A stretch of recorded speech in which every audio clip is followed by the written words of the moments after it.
Welcome to the Well Off Podcast, where the goal is to motivate, inspire, and share success principles. This time, I got to sit down with Andrew Brennan, who is a phenomenal investor. We discuss vendor take-back mortgages, some of his joint venture partnerships, and how he owns over 100 doors. For those of you that don't know, a door is basically a unit. So if you own a fourplex, that's 4 doors. So he's got tons to offer. You're going to learn a lot. Listen in and let me know what you think. Feel free to comment. Let us know your thoughts on iTunes. And hopefully we'll have a chance to improve as the show goes on. Always interested in hearing what you have to say. Hey everyone, George L. Masri once again, and I'm here with Andrew Brennan. I'm in his place, really nice home. We're going to be discussing a couple things about or relating to real estate investing. Andrew's a very successful investor. I recently met him at Quinton D'Souza's Durham REI event. So welcome to the show, Andrew. Thank you.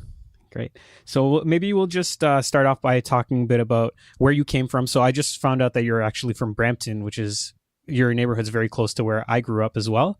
And I understand that you started off, you graduated from Sheridan College, and then you ended up working with a company called NSK Canada from 2003 to 2009. Can you tell us a bit about what you were doing back then with the company? Back then, I was director of operations, so I was responsible for distribution, purchasing, customer service, a lot of the functions, which actually had great transferable skills to what I do today. Right. So you were working with motion and control products, is that right? They were bearings. Bearings. Yes. I mean, it was just a line item SKU or whatever, right? But I was responsible for the non-sales and non-engineering stuff. Yeah. And how did you end up working with that company? Geez, I don't even remember. I guess as you progress along from company to company, I ended up getting a job there and got promoted a couple times internally. Right. So you wouldn't say that that was your dream job, would you? No, I enjoyed it. But You enjoyed it? Yeah. Okay. Well, that's good. So then going from there to becoming an investor, did you kind of hop right out of that job into full-time in real estate? Yes and no. And so what happened was in October of 2009, I was downsized. Okay. At the time I was downsized, I actually did start doing a little bit of investing. I had 6 single family homes, and I decided that I liked investing better than commuting back to the GTA. So I gave the investing thing a shot, and everything worked out okay. Mm-hmm. So you were using the income from your job to buy those 6 properties that you mentioned. Were these homes that were out here in this area, or they were all homes in Wasaga Beach? All in Wasaga Beach. Single family homes in Wasaga Beach. Got it. Yeah. And were they cash flowing at the time? To be honest, I don't even think they were. I mean, I had a very good salary. Yeah. Now I know I was just kind of speculating that the prices would go up. I still own them all, and they've doubled in price, so I guess it was okay. But today I wouldn't buy those houses, knowing what I know now. Right. And how did you have the courage for that first one to actually dive into real estate investing? The first one was actually when I moved to Wasaga Beach. I was moving into, I came here to be with my ex-wife, and the first rental was actually her home. So the agent that helped us find our family home suggested that we keep her home as a rental. I kind of looked at the math of the concept and thought it was a fabulous idea. And that kind of led me to start buying as many as I could. Mm-hmm. Okay. So you move out here to be with the woman that you married, and then you end up kind of jumping into this without really planning on it, and you were still commuting back and forth. So you were living back over here in Wasaga Beach and then commuting back to what was it, Brampton at the time? I was working in Mississauga. In Mississauga? Yeah. So that's what you're doing? Yep. Okay, yep. Great.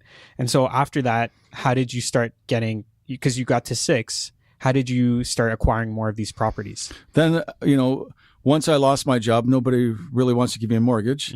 So I switched to joint venture partnerships. Right away, right after the 6th one? Yeah. In 2010, I think we closed on one in January. And I don't want to say we only bought 3, but we bought 3 properties that year. And I didn't think it was a very successful year. I was actually going to pack it in and go back to the real world and get a job. But I stuck with it. And I think the next year I ended up doing 10 joint venture purchases and kind of took off from there. Wow. So were you surviving from the income that you were getting from these properties, from the cash flow? No, I mean, I had an executive job, so I got a bit of a, compensation package that helped. Yeah, right? For sure. All right. So sounds good. And how did you even know about joint ventures at that time? Because you were still pretty new to investing. Well, at the end of 2010, I joined Rain, so it would have been before that. I had a couple. Well, the first joint venture partner I had was my neighbor. So I guess somehow, and I don't remember how we came up with the concept, but somehow we realized that he liked real estate, but he was a police detective and with 2 young kids and didn't have the time. So he became the money partner, and we did a few transactions together. And then from there, it was just kind of, I like the concept. One of my partners, I was actually my realtor, who was going around looking at properties with me and came back to me and said, I like what you're doing. Can I invest some money with you? And I'm like, sure. Right. And then the things just kind of spread, right? Right. So after you have a couple of successful transactions and deals, the money kind of started finding you, or your partner started finding you. Absolutely. Yeah. That's great. Okay. So maybe we'll jump into something a little bit different. I know that today a lot of your deals are done through joint ventures, and you also focus on vendor take-back mortgages. How many properties do you have today, if you don't mind sharing? Somewhere over 100. Over 100? Yeah. Some 110-ish or something like that. And are the majority of them with joint venture partners? Yeah. So probably 85 of them, something like that. Okay. And today, are you still financing your own deals as well? You mean invest my own money into them? Yeah. I can't really get any more mortgages, so I'm trying to be creative to try and add additional properties, but most of the time it is with joint venture partners. Right. And so what part of that creativity is drawing up vendor take-back deals. Is that right? Yeah, I do like doing vendor take-backs, and we have purchased some that, some of the best ones we've purchased, we were able to do it and not need a joint venture partner and not need qualifying from a traditional bank as well. Great. And today, are you focusing on, I don't think you're doing any more single family homes. Are you focusing more on multi-unit properties? We do buy single family homes for conversion, but I usually say that we specialize in 2 to 4 unit properties. Right.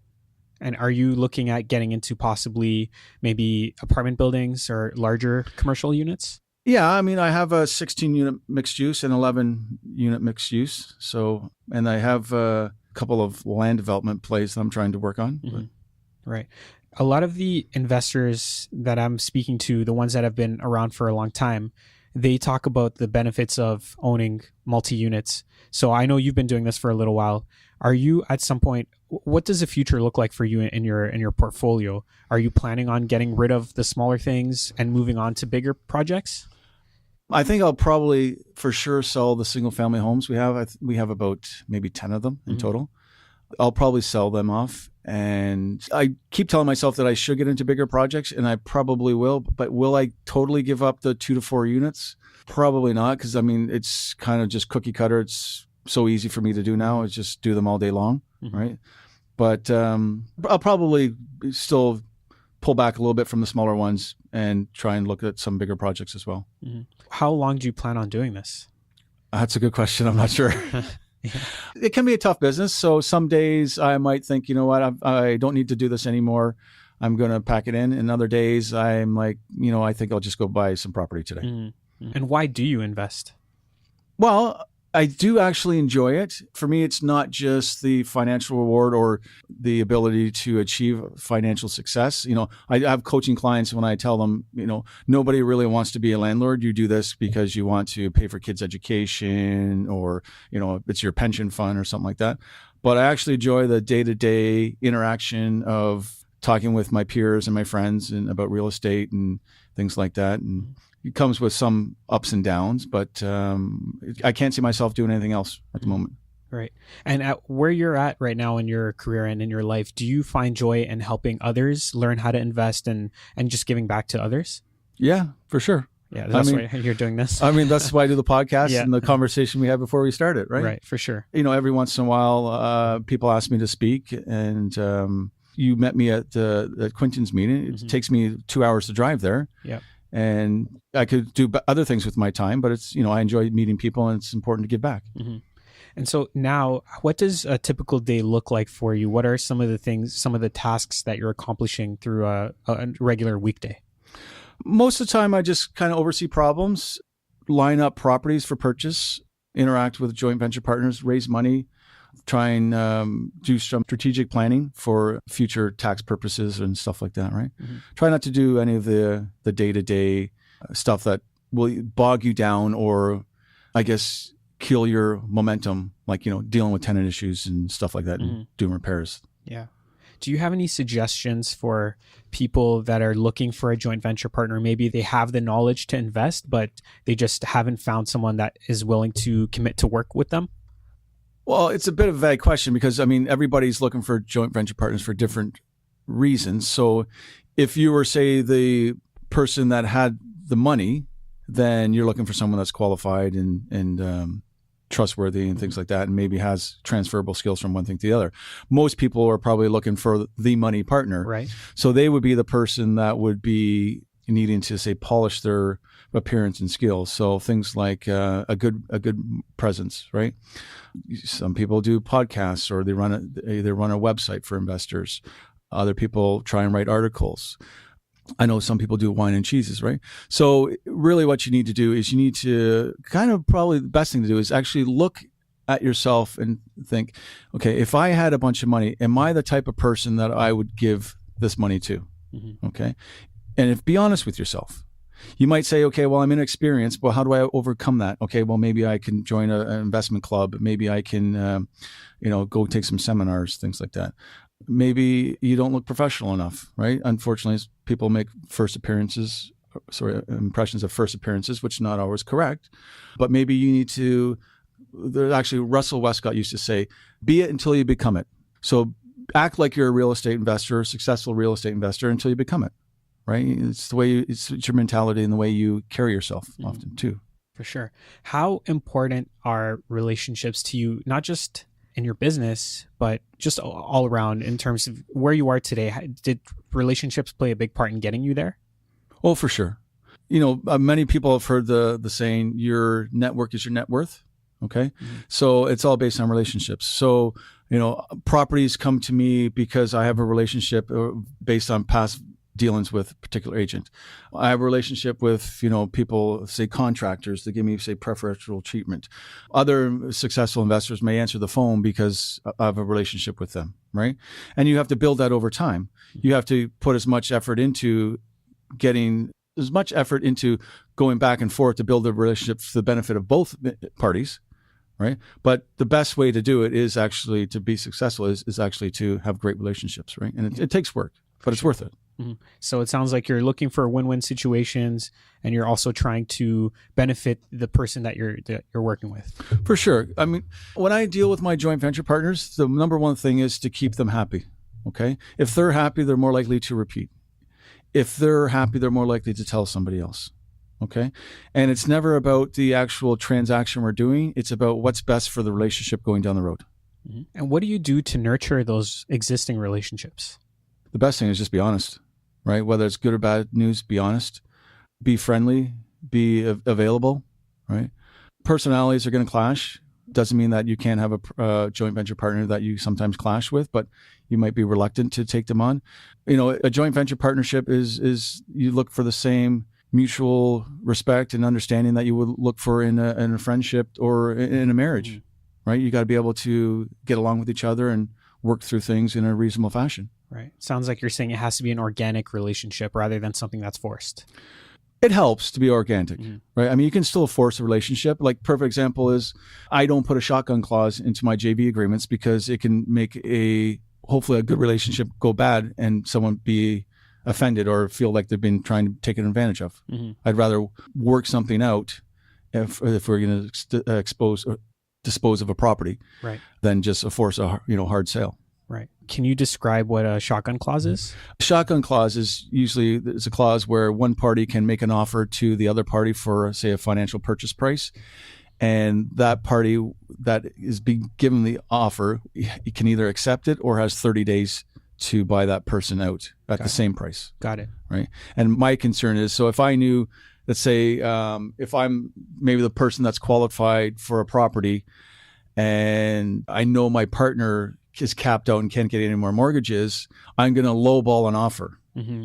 Well, that you're taking advantage of their situation. For sure. Right. For sure. Or vice versa. I know my money partner had some issue. Maybe they're going through divorce and they need to sell. I'm going to lowball them an offer. Mm-hmm. I don't like to do those types of things. Yeah. Well, that's definitely not good for the long term. No, it's not. Yeah. It might benefit you in the short run, but it's not the right way to build relationships. So your website talks about the importance of building a great team. And you've kind of touched on that already with the contractors. How did you go about building your team? A lot of times it's referral based. So, the best way to get a new person to your team is someone that you know and trust recommends someone they're happy with. right?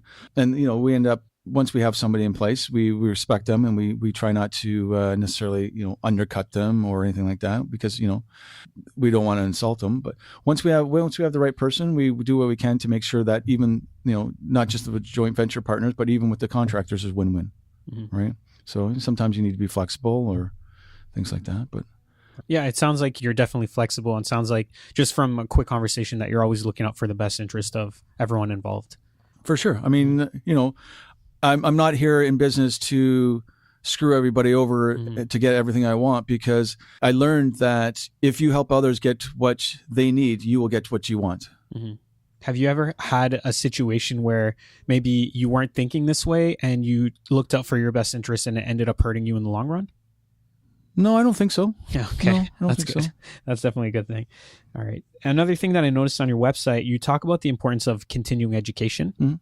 What do you do today? Although you've got tons of knowledge, I've heard you speak and you definitely know your stuff, but what do you do to continuously educate yourself? Actually, right now, I'd say I'm at a low point with education. I used to be in a mastermind group, and I pulled out of that because I wanted to find a more advanced group, and I haven't done a very good job of finding that. So when I became a real estate investor, I had to cash in my previous friends, because I needed friends that were successful or at least right-minded into real estate investing. So I think now I had a conversation actually a couple of weeks ago with a friend of mine, talk about stuff all the time, strategic. He's an investor as well. I think I need to maybe cash in some more friends to find some higher potential friends, right? Or higher network. So I need to, and I've been thinking about starting to talk to other people that can teach me, say, development, land assembly, things like that. So it doesn't have to necessarily be an official course, although I do recommend them when you're starting out, like, Rockstar Realty or Rain, or even attending Quinton's meeting all the time. But you need to do something, right? And it is challenging as you get more, say, successful or educated, to find continuing education. So right now, I'm at a bit of a lull, actually. Right. So it sounds like part of your continuing education is surrounding yourself with the right people. That's the most important thing. Most important thing. Yeah. At some point, did you feel like you were just surrounded by the wrong people and they were holding you back rather than supporting you and helping you grow? I think when people reflect on their relationships with people, they would probably realize that there's at least some people that would be negative minded, not positive and supportive. And those are the ones that you may want to, say, cut loose, for lack of better wording. That doesn't mean you can't get together with them once in a blue moon and reminisce about the old times. But, I tell people all the time, you want to be an athlete, hang out with athletes. You want to be an alcoholic, hang out at the bar. Yeah. You want to be a real estate investor, hang out with real estate investors. Yeah. How were you able to identify that some of these relationships were toxic to you? Sometimes you just realize, you look at the individual, okay, what has that person actually accomplished in their life? What have they done lately? And it's not always about achieving something, because maybe they have great emotional support, and that's okay. Maybe they're happy where they are, but that's okay. But, often people say, talk about others instead of talk about what they may want to do, or talk about positive things, right? People might be unhappy in their day-to-day activities, but they still refuse to change. So how would that person who can't change their own situation they're unhappy with be supportive of you changing theirs? Misery loves company. Right, for sure. Okay. And so if we want to switch things up a little bit today, right now, not today, what investment strategies are you specializing in at the moment? We do the two strategies, the VTB strategy, the vendor take-back strategy, and the fix and refi strategy. And that's usually all we do. Like, we hardly ever do the standard 20% down and keep 20% in. Right. Okay. So you're doing buy, fix, refinance, and then you're doing the VTB. Are you mixing the two at times as well? Occasionally. Most of our fix and refis right now are actually conversion projects, so buying single family homes. It's challenging to get a VTB on a single family home when you're buying it from, say, the owner occupied person, right? We have done some fix and refis on the VTBs with projects like the 2 to 4 units. We might buy, say, a triplex, fix it up a little bit, and pull money back out. We did one in Collingwood. We did that, and the place was kind of leaning over, so we had to pay cash for it. And within a couple of months, we pulled back all our money plus some. right? So no VTB on that one actually, but we've done. I did another triplex in Barrie that had a VTB, right? He gave me 15% within few. I think within the year we pulled all our money back out. Right. Are you investing kind of all over the GTA or all over Ontario, or do you have a specific market that you're targeting? I do mostly Simcoe County, and actually I'm pretty much narrowed down right now to just Midland in just north of Barrie. We did a couple. We did a 5 and a 6plex in Aurelia last year, I think. But other than that, it's pretty much all Midland. Okay. So for a guy who grew up in Brampton, lives in Wasaga Beach, how did you end up all the way out there? Good rental yield. Okay. So you don't have to invest close. It just so happens I'm only 30 minutes away.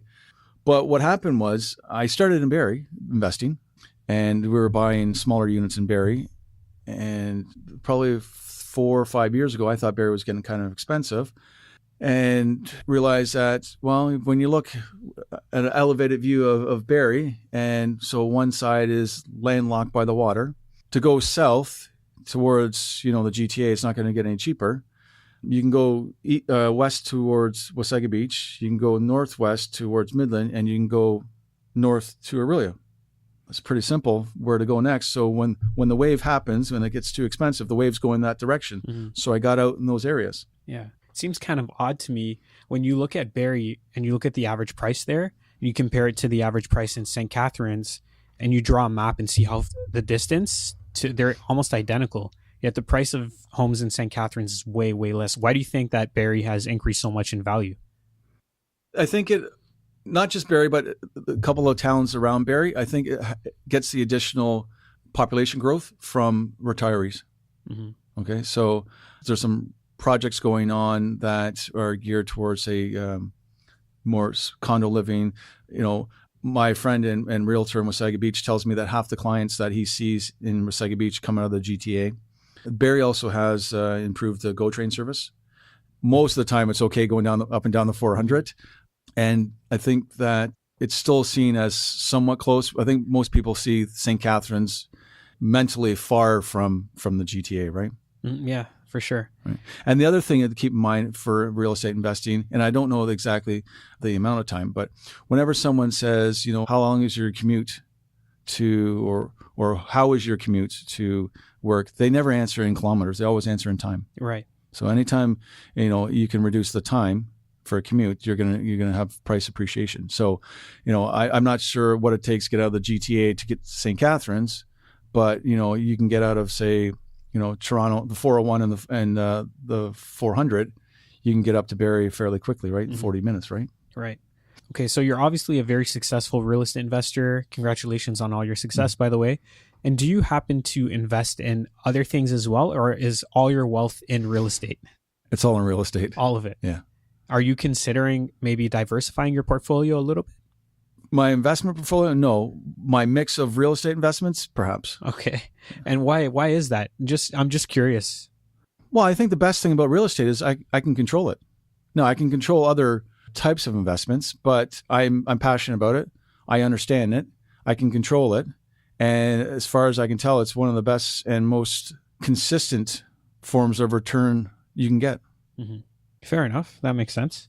All right. So aside from all the success that you've had, what have been some of the biggest challenges that you've faced in your investment career? Well, I guess one of the biggest challenges was attracting joint venture partners. Okay. I had to build a name for myself. My livelihood was relying on it. I didn't have an actual day job. Although my wife at the time, she had a salary. It wasn't fantastic, but it was fine. But 5 kids and all the expenses, so I had to be successful. So I always consider myself not a good salesperson. So it was new for me and challenging for me to build a network of joint venture partners.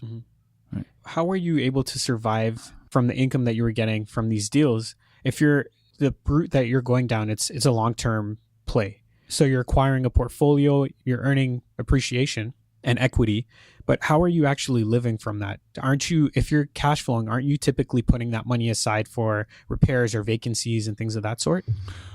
Well, whenever I do my figures, cash flow is determined after allowances for vacancy, repairs and maintenance, things like that. Right. And, although my first couple of properties, when I actually had a job, I wasn't too worried if they cash flowed or not. Today, I would never buy anything if it didn't cash flow. Mm-hmm. Right. You can only buy so many, negative cash flow properties before it, eats you alive, I guess, for lack of better wording. Mm-hmm. Right. So basically what you're saying is that you were actually surviving from the cash flow, or was there another stream of income that was coming from the real estate? When I was early in the business, there was a couple things. So, I had some savings. My wife at the time, she had a job, she had her own business, small business.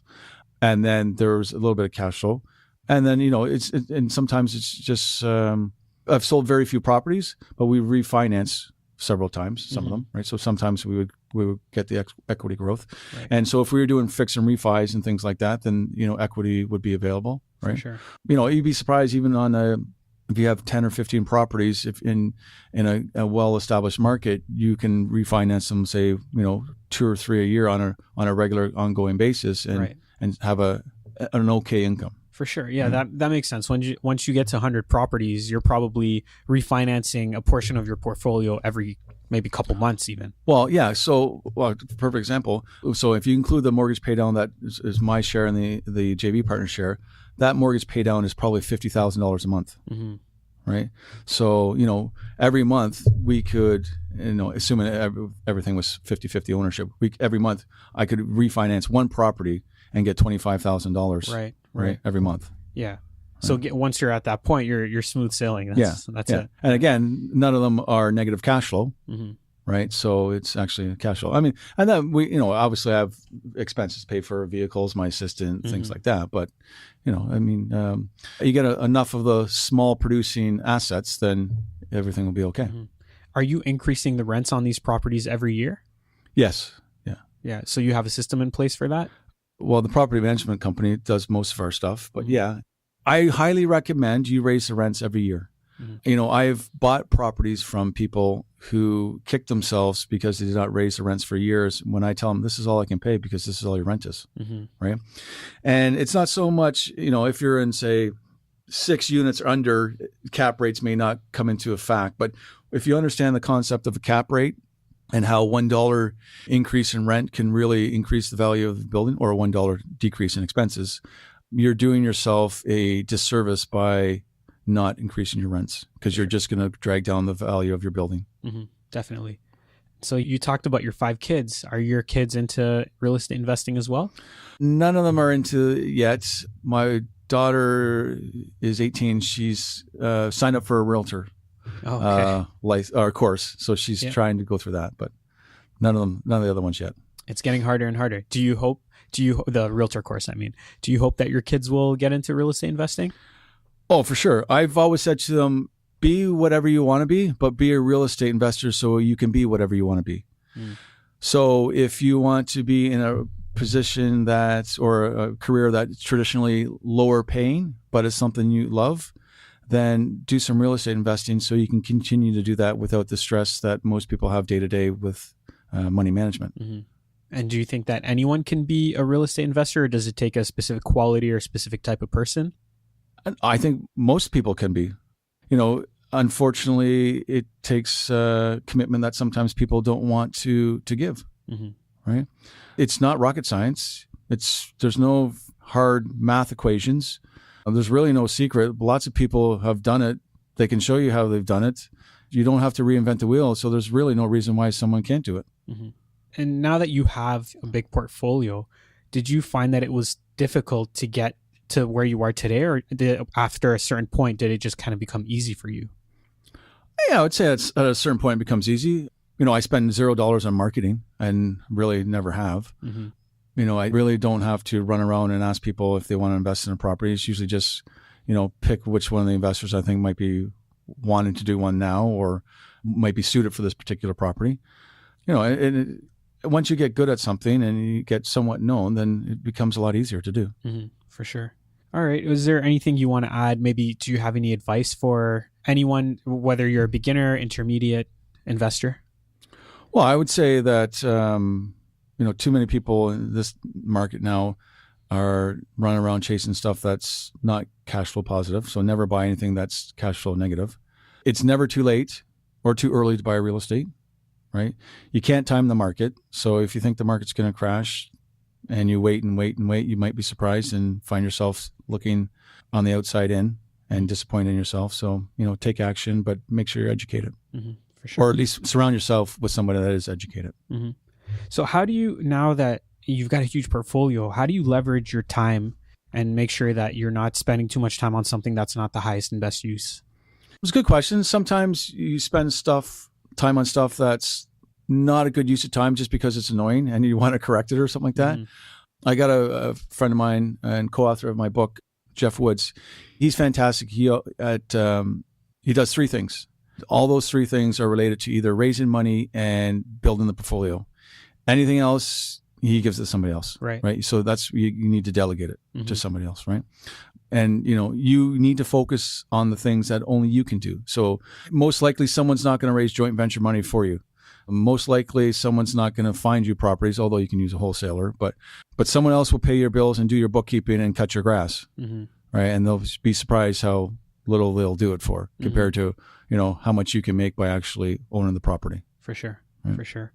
All right. And who are some of the people that you admire the most? Well, definitely Quentin. He's a great educator. He gives a lot to the group that he runs. I know it's not easy. And they're like people that I don't know so well. I just know and talking to them. Like Don Campbell was a fantastic. A lot of people like Don Campbell. One of the people I really recommend everybody read is Robert Kiyosaki. I tell anybody that listen, buy his book, Rich Dad, Poor Dad. It'll change your mindset. I haven't told anybody since yesterday, right? So I pretty much read every book that has written. And then, not everybody has to be, someone I admire has to be a real estate investor, right? So there are others people's, but I'd have to say that probably 70% of the people that I've interviewed have have encouraged people to go out and read Rich Dad, Poor Dad. Yeah. It's amazing. Yeah. I've never read it too. Yeah. I've read so many books. I've never read that. Oh. It's on my phone. I got it on Audible. It's the next book I'm going for. I tell people all the time, there's only one book better than mine, and that's Rich Dad, Poor Dad. Mine's number 2. Yeah. That's a really good book, actually. The one you wrote with Quentin. Really good. Thank you. Yeah. All right. So we'll get into the random 5. Okay. I'm going to ask you 5 random questions, and then you just answer with whatever comes to mind first. The first one would be, what's your favorite sports team or your favorite athlete? Toronto Maple Leafs. All right. Okay. What's your favorite childhood memory? Oh, boy. Probably just playing hockey, or even lacrosse, playing sports with my friends. Especially I grew up in a subdivision where everybody had children to live in. There was the Ontario Housing Project, so we used to have great big hockey games in the parking lot. So that was great. Okay, so sports were a big part of your childhood. Yeah, absolutely. Okay, and you just kind of mentioned it, but it's part of my questions. What's the most influential book for you? Rich Dad, Poor Dad. Okay, we already got to that part. What's your favorite podcast? Oh, you know what? I don't really listen to many. No. I haven't even listened to the ones I've been on. All right. So I'll have to skip that one. You'll have to skip it. Okay. Is there are you into reading books or audiobooks? I did audiobooks for a while, and I've done quite a few of them. I do have a bunch. I even, again, some of Kiyosaki's books I've listened to several times. There's been a few of them. I mean, if I pulled out my phone, I'd tell you ones I had. Yeah. But I do audiobooks from time to time, yeah. Okay. Are you a morning person or a night person? I don't have a preference, actually. No, I don't. I joke around with my friends saying, I got to set my alarm once or twice a month. But I'm not crabby when I wake up or anything like that. So, well, what time do you normally wake up? Around 8 o'clock. Although I couldn't sleep, I was up at 6 today, and no difference when the day goes on. I'm not crabby because I was up at 6. Yeah. Do you have a certain routine that you follow in the mornings? No, not really. No? I usually just grab some breakfast, come down to my office, check my email, and maybe start my day. Okay, sounds good. Well, you've done really well. Always great to be able to talk to you. I appreciate your time. Is there anything else that you want to share? Maybe you can tell them how people can reach you and what services you provide. Sure. You can reach me at Andrew at BPI. So that's short for Brennan Property Investments. So bpirealestate.ca. I do provide coaching and consulting services if anybody's interested. I'm always there looking to help others grow. It's important to get to the right guidance and some feedback. So great. Yeah. So I'll put up a link for your information as well. Once again, thank you very much for your time. and we'll talk to you again soon. It was my pleasure. All right. Take care. Thank you.